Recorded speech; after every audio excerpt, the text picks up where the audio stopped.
videos. Additional funding has been provided by the National Endowment for the Arts.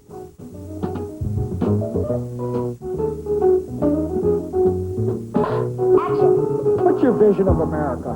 Money, money, more money. Everybody wants to at least like.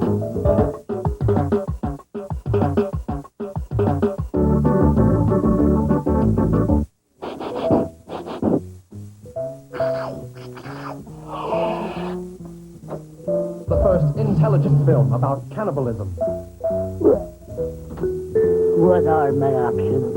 A man and a man. Where are they going? What are they doing? Now, I know what to say, cock-a-doodle-doo.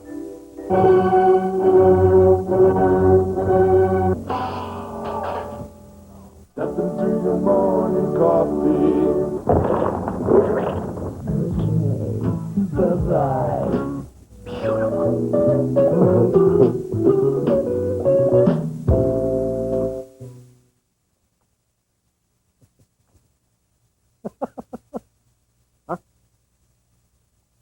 Are we on? Hi, I'm Buck Henry, and welcome to The Independents, the television series that each week brings you films and videos by independent producers from around the country. The subject of our new series is humor. The title of our new series is... What? What? Are we on? I see. We're calling it, Are We On? So, humor comes in many, many forms. There's sarcasm, slapstick, irony, parody, strawberry, and rum fudge. Today, parody. Now, remember that series, The Civil War, that got a lot of press a little while ago? Had all those beautiful still photographs, had big home video sales? Well, filmmaker Patrick Verone has uncovered a new episode, the one Ken Burns didn't want shown. This is the one, and it's called The Civil War, The Lost Episode.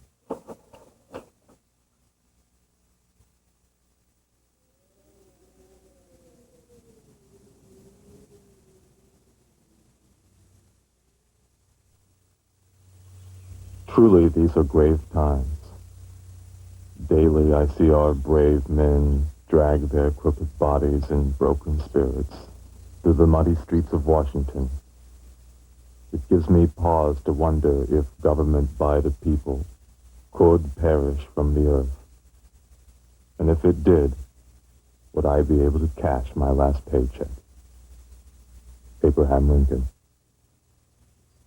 I pray frequently for the day when I can reunite with my Southern brother, to take his hand in mine, to hold him close to my chest, to give him a warm, slow, deep, wet, sloppy kiss. Walt Whitman. Civil War. What exactly is a civil war? Pardon me? I'm awfully sorry. George Carlin.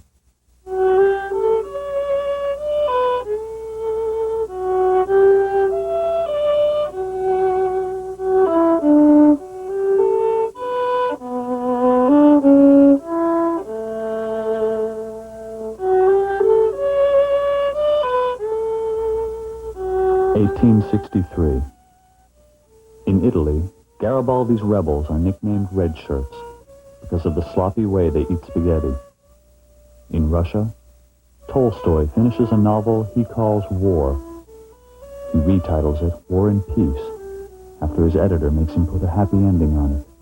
In China, a massive uprising ends when the warriors decide, hey, if we're going to die in the noonday sun, let's do it building railroads in America. And in America, the Civil War rages on. There is no relief in sight for the battle-weary nation. At Shiloh, Eat this, Yankee Doodle. at Antietam, Oh, my aching back. And at Fredericksburg. Programs. Get your programs. Can't tell the dead without a program. In 1863, a sloppily written letter would cause Abraham Lincoln to make a spiteful decision and enable a forgettable historical figure named Ambrose Miller to seize the day in the quiet farmland of Gettysburg, Pennsylvania.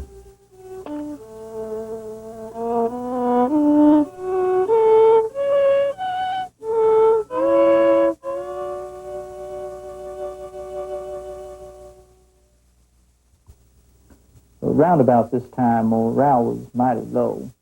I believe Ulysses Grant started hitting the bottle hard. President Lincoln called him to his office and he said, "General, you've been brought here for drinking."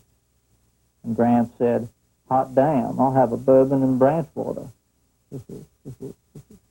Men on both sides were weary, hungry, and bored.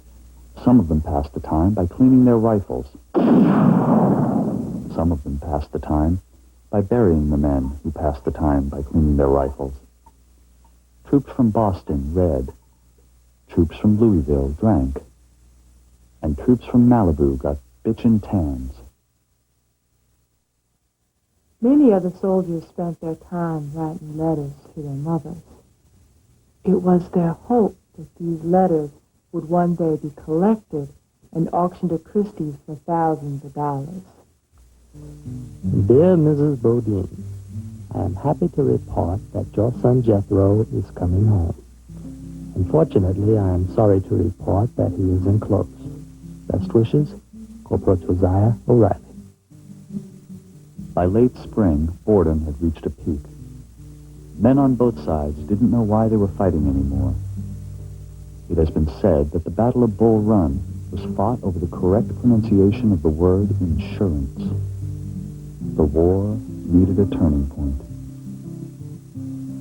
Stonewall Jackson was fond of saying that Southern spirits were lower than a gopher's gonads. The Confederate Army was referred to as the rebels without a cause. Anyway, the word is pronounced insurance.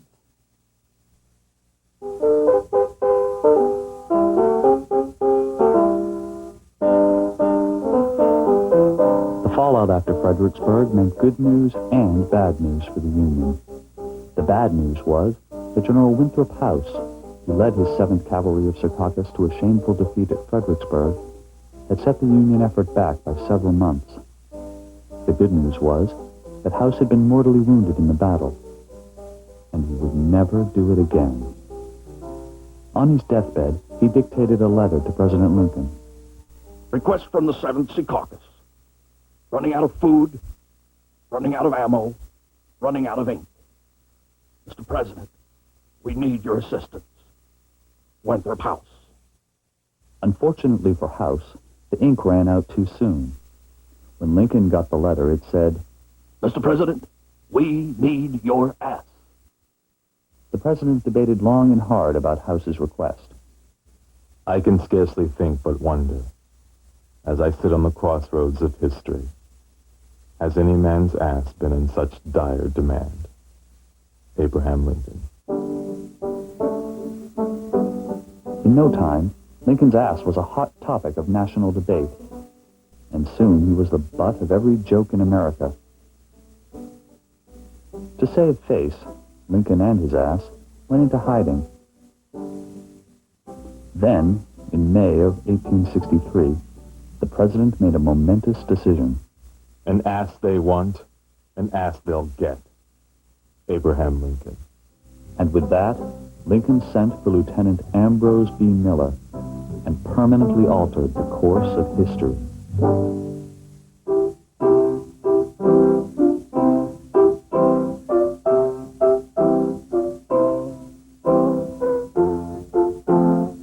Lincoln couldn't have picked a bigger ass.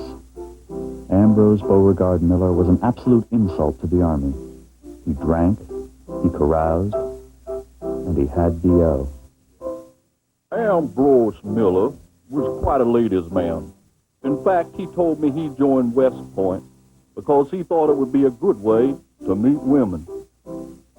In addition to being a ladies' man, He was a moron. Robert E. Lee. Miller was accepted to West Point, but only to fulfill the geographic distribution. He graduated at the bottom of his class. The valedictorian was Lieutenant John Dunbar, who made a memorable speech at their graduation. I want to thank the Military Academy for this neat honor. Also my wife, my agent, and all the little people, without whom all of this would never have been possible. Thank you very much, John Dunbar. Until Lincoln called on him to take over the 7th Secaucus, Miller had a quiet career, mostly because he spent much of his active duty in and out of Confederate prisons. One time, Miller and 2 other soldiers were called upon to sneak into a Southern camp outside Trouser Snake Bend. The sentry was asleep, but when the first man snuck in, he stepped on a twig and it woke him up. And the sentry said, "Who's there?" And the man thought fast and he said, "Meow." Second man snuck in. He also stepped on the twig and woke the sentry. The sentry said, "Who's there?" Soldier said, "Meow." Then came Miller's turn. He snuck in, stepped on the same twig, broke it, woke up the sentry. The sentry said, "Who's there?" And Miller said, "It's the cat." When in prison, Miller passed the time among the escaped slaves. He claimed it was because he appreciated their music. I think it was because he thought the women had loose morals. At least he had the foresight to transcribe some of the spirituals. Go down, Moses, way down to Egypt land. Hello, Pharaoh, can't touch this. Mahalia Butterworth was a young slave who knew Ambrose Miller during these days. He taught her a song, the lyrics to which have lingered for over 125 years. Glory, glory, hallelujah. Teacher hit me with a ruler. So I hit her on the beam with a rotten tangerine, and her teeth came marching out.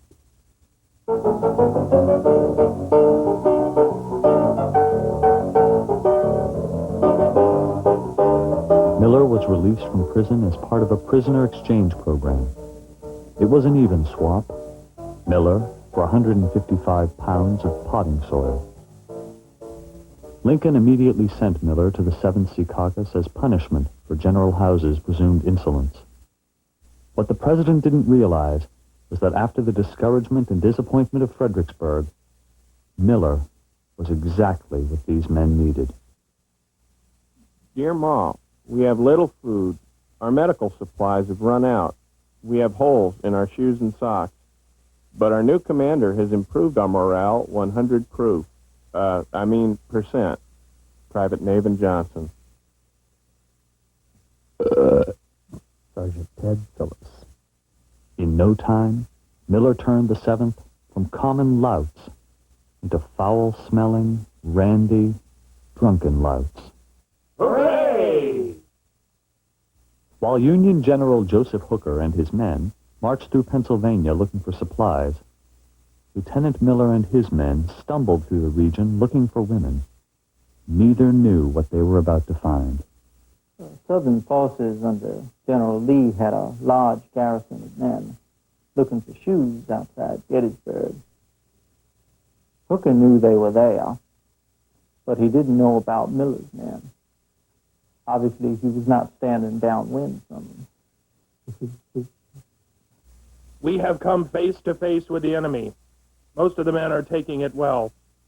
Some, however, have taken to an old Roman legion ploy. I believe it's called pooping their pants. Joseph Hooker. Then, on June 25th, 1863, Ambrose Miller received an urgent dispatch which read, Hooker, desperate for men. Naturally, he thought it was an orgy.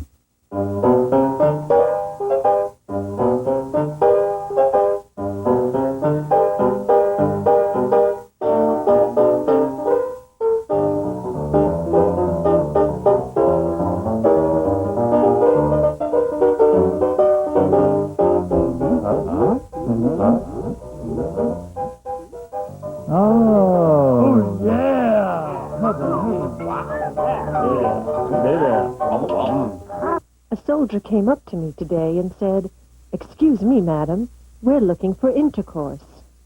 I slapped his face. Mary Chestnut. No one had heard of the sleepy little town called Intercourse. Miller and his men got their faces slapped through most of Pennsylvania. For days they wandered through Pennsylvania Dutch country, subsisting on nothing but chocolate kisses and those hard, crusty pretzels. Then, on the evening of June 30th, Miller's men, drunk, weary, and still very lonely, stumbled into a small village and set up camp.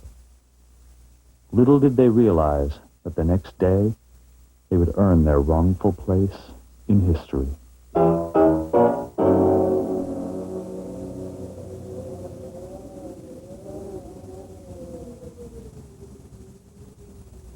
Early the next morning, Miller went for a walk. 100 yards to the south of his sleeping men, he found a full regiment of General Lee's best, the 15th Alabama. 100 yards to the north, he found another regiment, the Union's 20th Maine. In all directions, Miller found Union and Confederate men. He was immediately overcome by the gravity of the situation. Miller knew he was in for a massacre. He tried to rally his men with the St. Crispin Day speech, rousing speech from Shakespeare's Henry V. Unfortunately, he did not know it very well. He said, "Happy birthday to you, happy birthday to you, happy birthday, St. Crispin, happy birthday to you." As soon as Miller finished, a clamor arose from the ranks. Where are the frauds? Where are the frauds? Where are the frauds? Miller had no answer. He decided to do the bravest thing he'd ever done. He told the truth. But Miller had trained his men all too well. They drew their rifles and charged him at once. Miller ran screaming into an open field, right in front of William Oates, the commander of the 15th Alabama. The holler that man let out was more terrifying than any rebel yell I ever heard. I thought sure we were being ambushed. William Oates. Oates signaled for his men to retreat, and he backed them right into the 20th Maine. As the great Battle of Gettysburg commenced, Miller issued his now famous command. Run, you saps, run! Ambrose Miller. I don't reckon Miller's men ever heard his command at all. As soon as they heard gunshots, they hauled Tater out of there. Some of them didn't stop running until they got to Mexico City.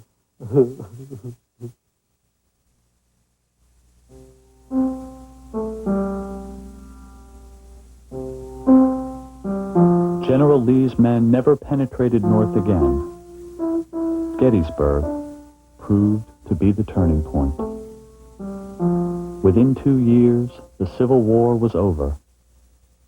As for Ambrose Miller, no one recorded Miller's deed for history. Most of his men were too illiterate to bother, and the rest spent their remaining days drunk on tequila. Miller wandered from squadron to squadron during the remainder of the war. He even followed General Sherman on his march through the sea. He was last seen in a cat house in Atlanta, where he was lost to history. Any of you all want any fried chicken?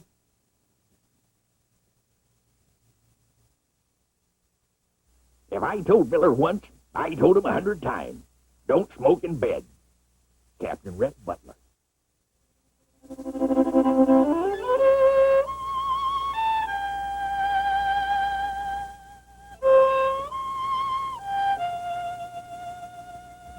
And he always said the same thing.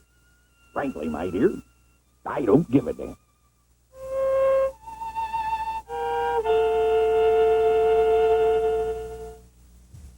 Artist William Wegman has been doing strange things with dogs since 1970. some of which are actually fit for family television programs. Here is Dog Baseball by the dog man himself, William Wegman. Television. Perhaps Edward R. Murrow said it most simply. This medium can illuminate, it can even inspire, and it's a great place to park the kids. For the few of us here at Are We On, good night and good luck. Thank you.